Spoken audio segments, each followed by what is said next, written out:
Hey guys, welcome back to another video. And today we have a topic that a lot of people care about in this industry. Actually, there are two major developments making waves in the trucking world. Number one, a House bill that could stop the speed limiter mandate for good. And number two, an Arkansas bill that is this close to becoming law that is going to fine those non-English speaking drivers. What does that mean for you, whether you're a small carrier or an owner operator? Let's break it all down.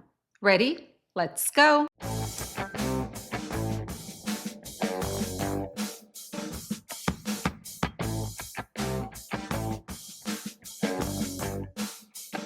So let's start with a big one, which is the speed limiters. And if you have been in the trucking world for a while now, you probably already know that this is a topic that keeps getting rescheduled and it just won't go away. For those of you who are not sure what a speed limiter does, well, it's basically a device that limits how fast you can go, no matter how hard you press on that gas pedal. Now, the FMCSA has been kicking around the idea of imposing those speed limiter mandates, limiting the speed to 60 to 68 miles per hour for all trucks. And the reason they're pushing this idea around is because they are of the belief that if the trucks are going slower, that means that there are not as many crashes happening, which is a completely false assumption. There are actually some statistics showing that most of the crashes happen at low speeds. But here's where the kicker is. This whole idea of speed limiters was created by our favorite ATA, the American Trucking Associations. As you guys know, the ATA is there to represent the mega carriers such as J.B. Hunt, Schneider, etc., etc. And for years, they have supported speed limiters, arguing that capping trucks at 65 or 68 miles per hour is going to make highways safer, and also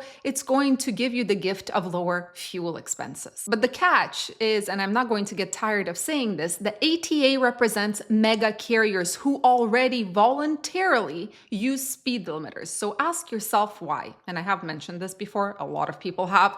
They use speed limiters because this also caps the amount of money a driver can make, because they can't run the same amount of miles if they're going, let's say, 60 miles per hour compared to, for example, 70 miles per hour. And what they want is to spread it across the industry. What they're already voluntarily doing, they want everyone to do. The problem is it puts small carriers and owner operators at a disadvantage, because this is where we usually make our money. But now it looks like the government is working towards killing this mandate altogether. Now, it's already an assumption that the current administration is not going to move forward with speed limiters. But according to Landline, this new bill would aim to stop future administrations from mandating it as well. And while this is still a bill, it's not law, there's huge momentum there. And I say that the road is tough enough. Let drivers make decisions about what is safe, not some computer chip. All right, now let's shift away from speed limiters, but to something just as important. And we have talked about it before briefly, but there are some developments. Starting this year, Arkansas is cracking down on CDL drivers who are not able to speak or read English proficiently, fining them $500 for the first offense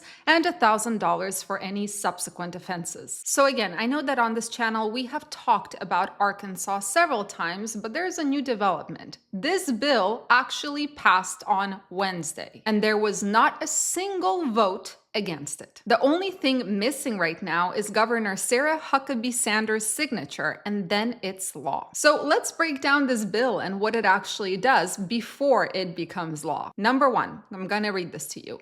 If drivers knowingly have a valid foreign CDL and no valid work visa or employment authorization document in their immediate possession, it is a felony. Now, that would be downgraded from a felony to a misdemeanor if, and I quote, a person establishes with evidence that at the time the offense was committed, he or she has been issued a valid employment authorization document or a work visa. The next thing this bill does is it enforces the English proficiency requirement, stating that any CDL holder should be able to, and I'm going to read this to you, number one, converse with the general public. Number 2, understand highway traffic signs and signals. Number 3, respond to official inquiries. And number 4, make entries on reports and records. Those who fail to demonstrate proficiency in the English language will be fined $500 for the first offense and then $1,000 for the second and any subsequent offenses. And finally, there is an amendment to the Arkansas Code 2723123, which currently states, and I'm going to quote this,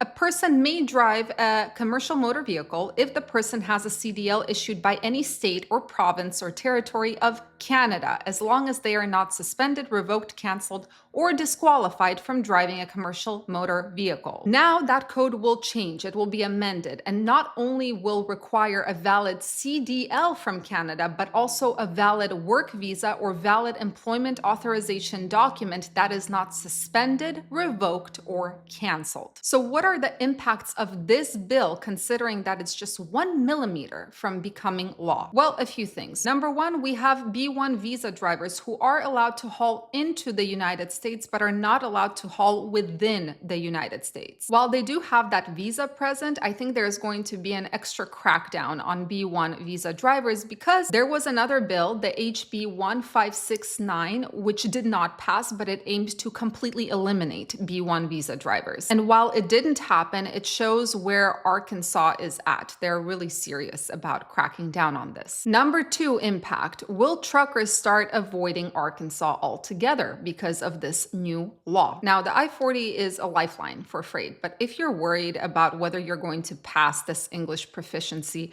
requirement, you might be taking the I-20 or the I-70. Now, that's not just a longer drive. It's more fuel expenses, it's longer hours, and it's tighter delivery windows. Now, there are some folks saying all over social media that, yeah, a detour, what's the big deal? Just take a detour. But the problem is detours, they do tend to add up. So let me give you a couple of examples. I actually calculated them on Google Maps. So for example, a load from Dallas, Texas to Memphis, Tennessee is 452 miles, which goes literally from Texas to Arkansas. Now, if you're trying to avoid Arkansas altogether, that's 605 miles, where you take the 20 to the 55, and that's Texas, then Louisiana, then Mississippi, and then Tennessee. Or let's take Los Angeles to Charlotte, North Carolina, for example. The mileage is 2,412 miles if you go through Arkansas and take the I-40 pretty much the whole way. But it's 2,460 miles if you make a turn in Amarillo or Amarillo, Texas, depending on how you pronounce it,